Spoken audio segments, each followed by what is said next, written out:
ভালো করলে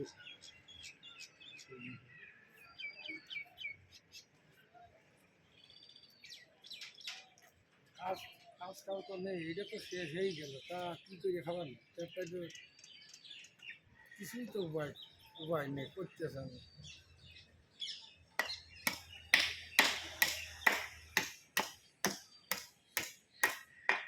কাজ নেই, কাজ হয়ে যাবে।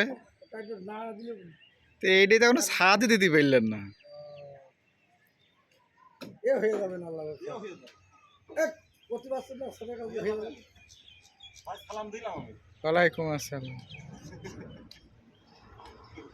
আজকে পালাম না, 2 ভাই যুক্তি করলাম না, আপনি আপনার কাছে যান, যাবো একটু দেখা ফাঁকা হচ্ছে না। আমি করছি বুঝলেন জীবন ভাই, স্যার আমাকে আর মাথায় বাইরে দিয়েছে। সে মুরগি কিনলাম, কিন্তু মুরগি সে তেল মেলা খাতে আর দিল না স্যার।